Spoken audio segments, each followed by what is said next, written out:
Le rapporteur, je vais maintenant appeler les inscrits à la discussion générale commune pour ces 4 textes. Et la première oratrice est Madame Valérie Rabault.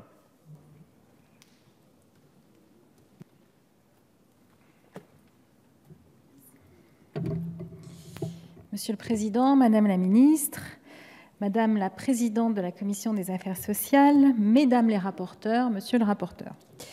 Cet après-midi, nous sommes appelés à nous prononcer sur la transposition en droit français de 3 directives européennes qui concernent de manière générale la santé.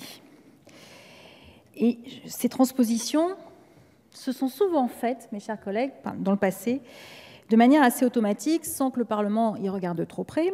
Mais au fil des ans, nous, parlementaires, nous sommes aperçus qu'il valait mieux y regarder de près, tout simplement parce que parfois le gouvernement a la tentation soit de surtransposer, c'est-à-dire de rajouter des choses aux textes européens qui parfois rajoutent des normes ou complexifient les situations, soit de choisir une transposition qui n'était pas des plus favorables pour notre pays. Eh bien, Madame la Ministre, je crois que c'est cette seconde configuration que vous avez choisie, et je vais pour ma part me concentrer sur l'ordonnance 2017-31 qui porte sur l'exercice partiel. Vous, Madame la Ministre, ou votre ministère, avez choisi une version de la transposition, comme je l'ai dit, que je ne trouve pas ou que je ne juge pas des plus favorables pour notre pays. Et je crois que c'est là le drame européen. Parce que quand on aime l'Europe, je crois que vous l'aimez, comme beaucoup ici dans cet hémicycle, on ne craint pas l'Europe. Or, la transposition que vous proposez est celle de la peur. C'est d'ailleurs ce que Madame la rapporteure a indiqué tout à l'heure, puisqu'elle nous a dit « nous voulons éviter le nombre de contentieux ». Je la cite de mémoire, mais en tout cas, c'est ce qu'elle a dit. Alors, je constate sur cette transposition que d'autres pays n'ont pas fait le choix de la peur comme vous l'avez fait aujourd'hui.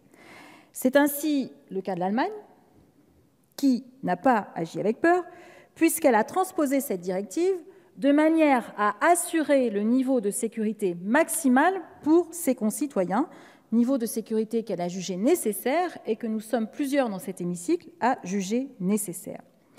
Je constate aussi, Madame la Ministre, qu'à la lecture des débats en commission des affaires sociales, vous n'avez pas répondu aux questions que les députés vous ont posées pour que vous puissiez leur dire pourquoi vous avez choisi cette voie, une voie moins sécurisée que celle qu'a adoptée l'Allemagne.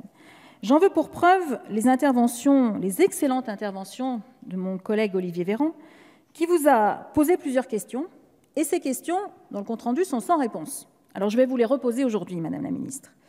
Il vous disait, et c'est un grand européiste, comme il s'est qualifié, il vous disait « Pouvez-vous nous indiquer si une procédure est envisagée à l'encontre de l'Allemagne qui n'a pas transposé la directive à la lettre près ?» Et il vous demandait pourquoi vous n'aviez pas fait le choix de l'Allemagne. Il revenait aussi ainsi sur des constats qu'il avait formulés dans le rapport qu'il a rédigé en 2013 sur l'intérim médical, qui montrait un certain nombre de dérives qui peuvent exister.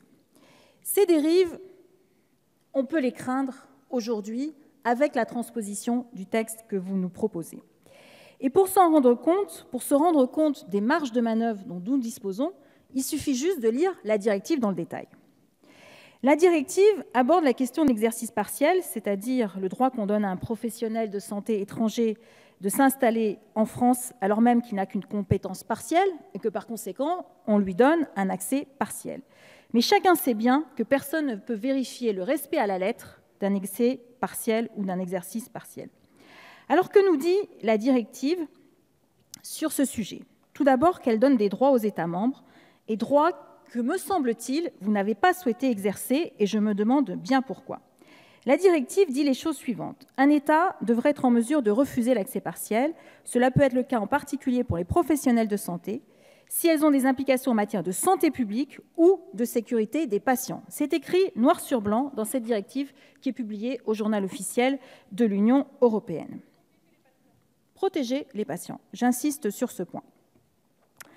Deuxième inquiétude que nous avons, vous ne nous avez pas donné pendant les débats en commission des affaires sociales de liste précise des professionnels qui sont concernés. De liste précise. On cite ici ou là plusieurs exemples, mais jamais nous n'avons une liste précise et exhaustive, et ça, nous le regrettons aussi. Troisième point sur l'accès partiel.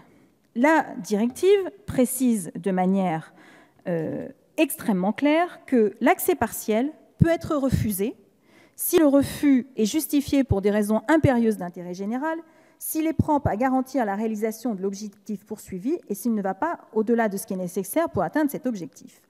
Alors, Madame la Ministre, quand on lit les 3 conditions qui sont proposées, je me suis demandé pourquoi vous n'aviez pas choisi la voie allemande, qui est de dire « je le refuse ».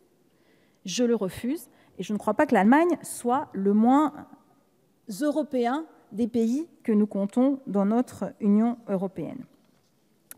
Vous avez choisi une voie qui était celle d'assurer la sécurité de votre ministère en évitant les contentieux.